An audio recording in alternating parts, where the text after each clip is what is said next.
ये pulse engine tachometer है। Engine tachometer यानी कि इंजन की जो आरपीएम होती है उसको जानने के लिए हम इस टैकोमीटर का इस्तेमाल करते हैं। और ये टैकोमीटर लेने से हमें करीब 1 साल हो चुका है। हो सकता है आगे पीछे हो, लेकिन मैं एग्जांपल दे रहा हूँ कि 1 साल मेरे ख्याल से हो चुका है। और ये टैकोमीटर मैंने इसलिए लिया था कि इसके किसी भी गाड़ियों का, किसी मोटरसाइकिल का इंजन का आरपीएम हम चेक कर सकें और उसके थ्रू से फिर माइलेज सेट कर सकें। हालांकि इसके ज़रिए से माइलेज कितना दे रहा है वो हम नहीं पता कर सकते, लेकिन इसके ज़रिए से हम माइलेज सेट कर सकते हैं। ये सिर्फ आरपीएम बताता है कि इंजन की स्पीड कितना है, कहाँ पे कम स्पीड है, कहाँ पे ज़्यादा है, वो सिर्फ बताता है ये टैकोमीटर। अब बहुत सारे भाई ऐसे हैं कि वो ये चाह रहे हैं कि हम इसे लें, और पर कहाँ पे लेना चाहिए वो इस तरीके कमेंट करते हैं। या बहुत सारे भाई ऐसे हैं जो वो पूछते हैं कि इसके कितने प्राइस लग जाते हैं। तो मैं आपको बता दूं कि ये चीज़ आपको अमेज़ॉन पे, फ्लिपकार्ट पे दोनों जगह मिल जाती है। और ये जो प्रोडक्ट है दोस्तों, ये एक जापानी टेक्नोलॉजी है ये। और यहाँ पे आप देख सकते हैं कि ओपामा मेड इन जापान, ये जापान का बना हुआ ये चीज़ें हैं। और ये प्रोडक्ट आपको खास करके शोरूम में ही मिलेगी, और ज़्यादातर जो मिलती है शोरूम में ही मिलती है, और हालांकि किसी भी स्टोर पर उपलब्ध नहीं है अभी क्या। और जो बड़े मैकेनिक है, जो पुराने मैकेनिक है, तो वो उन्होंने पहले से ही इसे मंगा रखा है। और हमारे बगल में ही एक शोरूम है, तो मैंने वहाँ पे देखा था, तो उसे देखकर ही मैंने इस नाम को सर्च किया था अमेज़ॉन पर, पल्स इंजन टैकोमीटर। तो फिर अमेज़ॉन पर ये मिल गई थी हमें, और फिर मैंने इसे मंगाया था। इसकी जो प्राइस लगी थी हमें करीब, मैं आपको बता देता हूँ, मेरे ख्याल से 6700 के 6700 के आसपास लगी थी। और अभी कितना है ये नहीं बता सकते, लेकिन मैं आपको बताऊंगा कि ये अभी काम कैसे करता है। ठीक है, मैं आपको पूरी तरीके से बता दूं कि ये किस किस गाड़ी में काम करेगी, किस टाइम में काम करेगी, किस टाइम नहीं करेगी। इसके बारे में मैंने इतना दिन से जो मैं चला रहा हूँ, तो हमने देखा, क्योंकि शुरू में जब हमने लिया था इस प्रोडक्ट को, तो किसी गाड़ियों में काम करता था, किसी में नहीं काम करता था। तो मुझे लग रहा था कि ये चीज़ें सही नहीं है, ये ख़राब है। और अब जब मैंने इस्तेमाल करने लगा तो मुझे पता चला कि मुझे किस तरीके से इस्तेमाल करना चाहिए।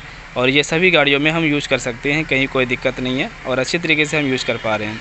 इसके ज़रिए से हम अच्छे तरीके से माइलेज सेट कर सकते हैं। और हम जो माइलेज सेट करते हैं यूँ ही अंदाज़ा ही सेट करते हैं, लेकिन हम इस टैकोमीटर के थ्रू हम अच्छे तरीके से माइलेज सेट करते हैं। जो भी रियल माइलेज आनी होगी वो आ सकती है इस टैकोमीटर के थ्रू से। तो अगर आप इसे मंगाना चाहते हैं तो 6700 या फिर 7000 या 7500 इतना कुछ लगता है, मैंने देखा था हाल ही में। और फिर से मैं आपको देखकर एक लिंक दे दूँगा इस वीडियो के नीचे।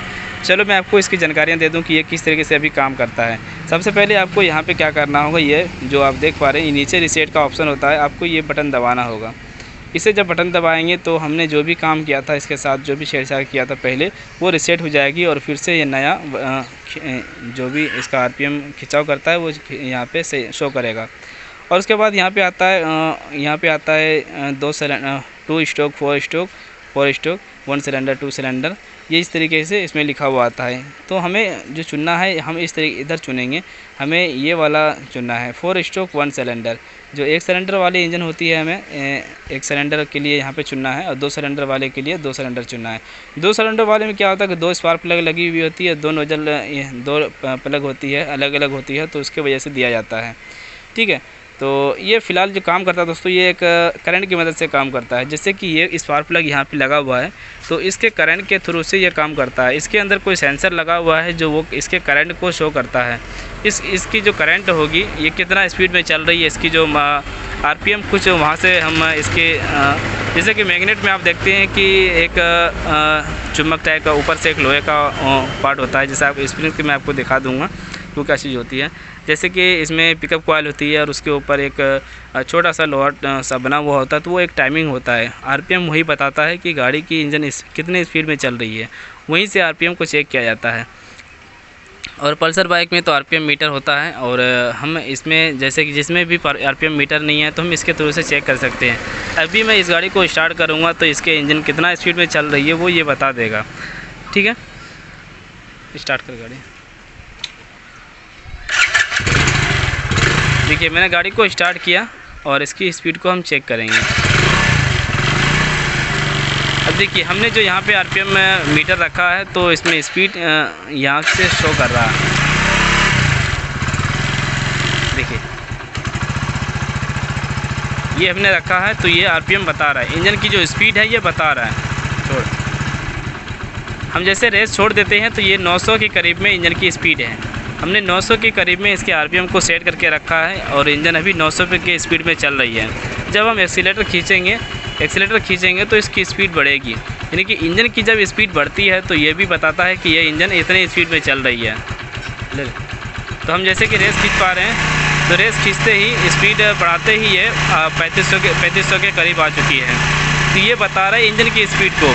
और ये जो स्पीड बता रहा है तो ये जो स्पीड बता रहा है दोस्तों, ये करंट की मदद से, इससे वायरिंग में जो करंट आता है, इस स्पार्क प्लग में जो करंट आता है उसके हिसाब से ये बताता है कि इतना स्पीड में चल रही है।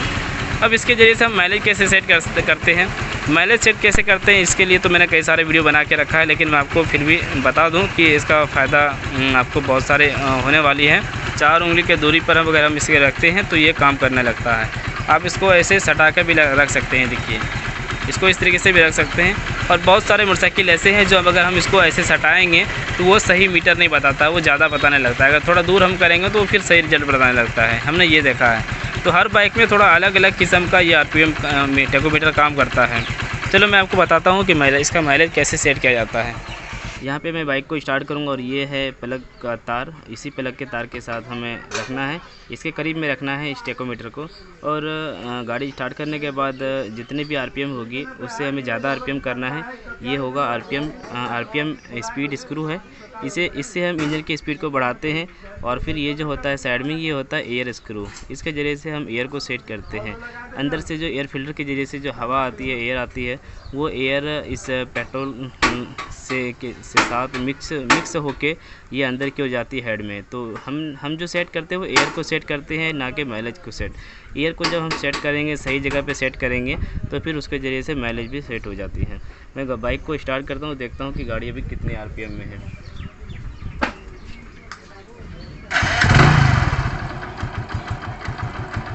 देखिए ये मैंने बाइक को स्टार्ट किया, ये अभी नॉर्मल है, गाड़ी खड़ी है, हमने कोई रेस नहीं दिया है और ये 700 के आसपास में है। अभी ये गाड़ी बिल्कुल ठंडी है, इसी वजह से 700 के आसपास में है। और ये गाड़ी जब थोड़ी सी गर्म हो जाएगी तो ये 800 करीब आ जाएगी। अब देखिए अभी गाड़ी खड़ी है, मैंने कोई रेस नहीं दिया है, लेकिन अब इसकी जो RPM है वो बढ़ चुकी है, क्योंकि इंजन गर्म होने के बाद थोड़ा RPM बढ़ जाता है।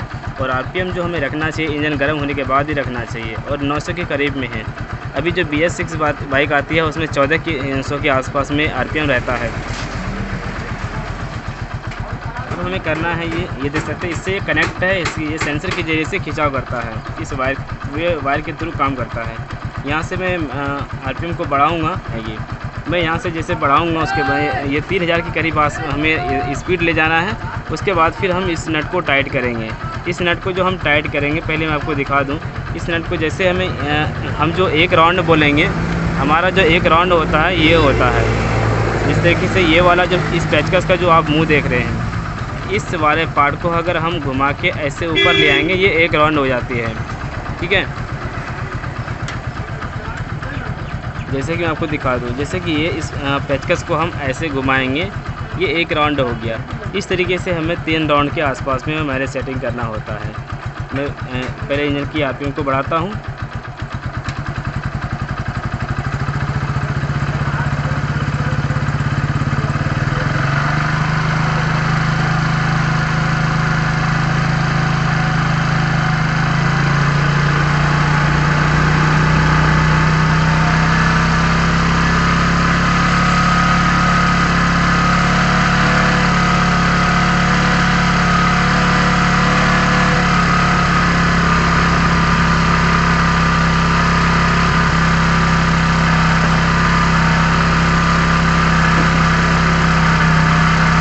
तो इंजन की स्पीड जो है वो अभी 4000 के करीब में है।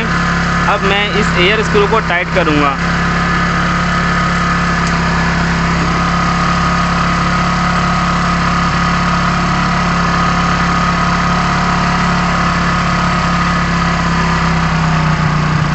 जैसे ही हम इसे फुल टाइट करेंगे तो गाड़ी बंद हो जाएगी। देखिए ये गाड़ी बंद हो गई। ये इसलिए बंद हो गई कि इसकी जो एयर है वो ब्लॉक हो चुकी है। यहाँ पे एयर पेट्रोल को जो खिंचाव करने के लिए जो एयर हो जाता है अंदर की ओर, वो बंद हो गई, इसीलिए ये गाड़ी बंद हो गई। अब यहाँ से हमने जो टाइट किया तो एयर अंदर नहीं जाने लगी, इसीलिए गाड़ी बंद हो गई। अब इसको हम लूज करेंगे। जैसे हम लूज करेंगे तो एयर जो हवा है वो अंदर की ओर जाएगी और फिर ये गाड़ी स्टार्ट रहेगी। तो ये मैंने फुल टाइट किया, ये देखिए ये फुल टाइट किया, इससे ज़्यादा ये नहीं होगी अगर हम करना चाहें तो। अब यहाँ से हमें क्या करना है, ये एक राउंड हमें लेना है इस तरीके से,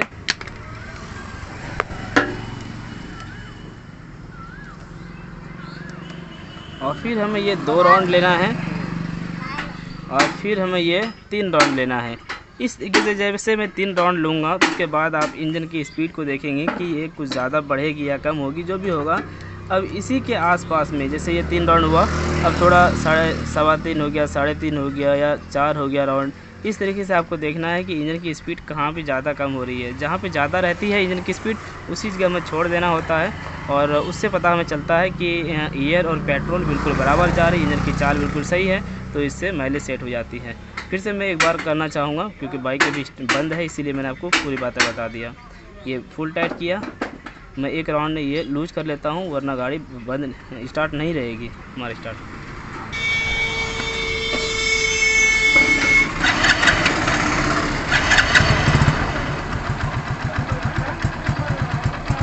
ये दूसरा राउंड है,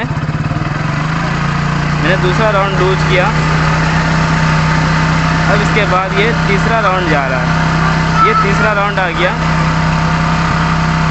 और तीसरा राउंड में ये 3800 के आरपीएम में है भी, और मैंने इसको 4000 के आरपीएम में छोड़ा था। हमने इस आरपीएम को 4000 पे किया था सेट, और 4000 से हमें प्लस ले जाना है, और फिर से हम थोड़ा लूज करेंगे।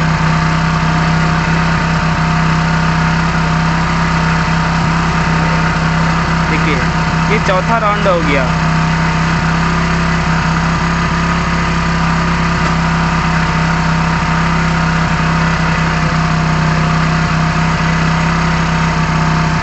अब ये 5वां राउंड हो चुका है, लेकिन इसकी जो आरपीएम है अभी तक बढ़ा नहीं है। ये देखिए अभी 4000 की आरपीएम में नहीं पहुंचा है, जबकि मैंने 4000 पे इसे छोड़ा था।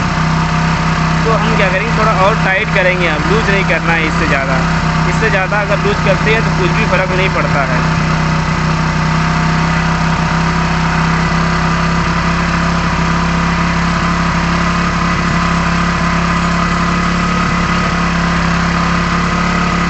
देखिए अब ये स्पीड बढ़ रही है, 4000 से स्पीड ज़्यादा बन रही है।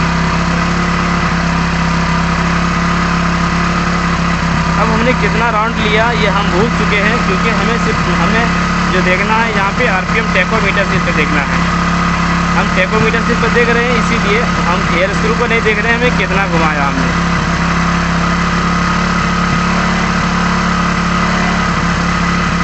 फिर से मैं लूज कर रहा हूँ थोड़ा।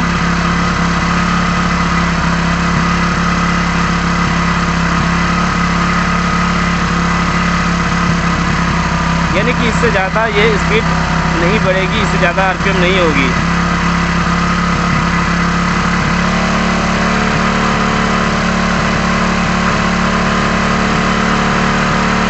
तो भाई देख सकते हैं इसी जगह आरपीएम हाई हो चुकी है,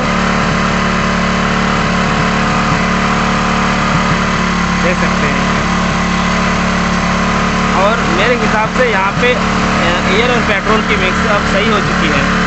यहाँ पे मैंने 4 राउंड लूज करके फिर जब देखा कि आरपीएम में कोई बदलाव नहीं आ रही है, तो वापस मैंने एक राउंड टाइट कर दिया, 3 राउंड पे ले आया, और फिर 3 राउंड के बाद फिर से मैं थोड़ा लूज़ किया, और लूज़ करने के बाद ही हम उसी जगह 3.5 के आसपास, या 4 से पहले या 3 के बाद, इसी बीच में ये आरपीएम सेटिंग हुई।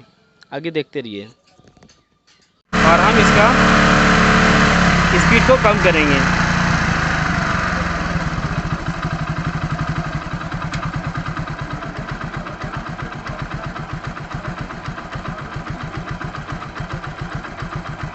तो इस तरीके से ये माइलेज सेट हो चुकी है। अगर हमारे पास ये भी टैकोमीटर नहीं होता तो हम अपने माइंड से ही इसकी आवाज़ को सुनते, और फिर जहाँ पे आवाज़ ज़्यादा रहती तो हम वहाँ पे छोड़ते, और इस तरीके से हमारा माइंड जो है बराबर नहीं रहता है, और हम बाहरी आवाज़ साउंड की वजह से हम इसकी साउंड को हम अच्छे तरीके से नहीं पहचान सकते हैं।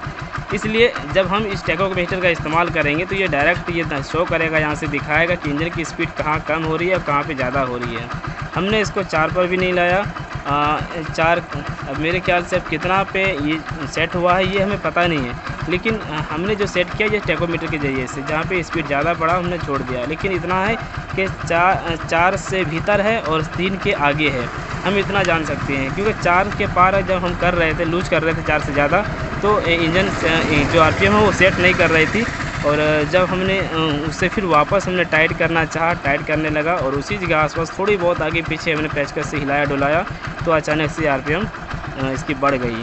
तो इससे हमें पता चला कि उस जगह अच्छी माइलेज मिलेगी और यही चीज़ इसे समझना होता है बस। अब ये नहीं बता सकते कि ये गाड़ी कितना माइलेज देगी, बस हम इतना जानते हैं कि ये गाड़ी अब सही माइलेज देगी। इसकी जो एयर स्क्रू है ये अच्छी जगह सेट हो चुकी है। दोस्तों फाइनली मैंने आपको बता दिया कि आरपीएम टेकोमीटर किस तरीके से काम करता है और इसके ज़रिए से हम माइलेज को कैसे सेट कर सकते हैं। इसके ज़रिए से हम ये नहीं पता लगा सकते गाड़ी कितनी माइलेज देगी, बस इतना पता लगा सकते हैं कि गाड़ी अच्छी माइलेज देगी। इसके ज़रिए से हम एयर को सेट करते हैं और एयर स्क्रू काम कर रहा है या नहीं कर रहा है वो हम पता लगा सकते हैं इसके ज़रिए से। तो ये बिल्कुल एयर स्क्रू काम कर रहा था और गाड़ी की जो चाल है वो बिल्कुल अच्छी थी और उम्मीद है कि ये गाड़ी बिल्कुल अच्छी माइलेज देगी। हालाँकि इस बाइक में कोई माइलेज की समस्या नहीं थी और मुझे बस माइलेज इसी तरीके से सेट करना था, सही जगह पर एयर को सेट करना था। इस प्रोडक्ट अगर लेना चाहते हैं तो इस वीडियो के नीचे डिस्क्रिप्शन में लिंक मिलेगी, आप वहां पे जाके क्लिक कीजिए, वहां से डायरेक्ट आप अमेज़ॉन पर जाएंगे और वहां पे जाके आप ख़रीद सकते हैं। ये चीज़ें आपको अमेज़ॉन पर मिल जाएगी। तो मैंने आपको बता दिया कि इसका प्राइस में कितना लगा था, बाकी अभी से कितना प्राइस है वो आप लिंक पे क्लिक करके पता लगा सकते हैं। मैं हूँ कासिम मोटो, झारखंड, गोड्डा नरैनी से। हमारा पिन कोड 814154 होता है। हमारा वर्कशॉप है नरैनी कब्रिस्तान के सामने।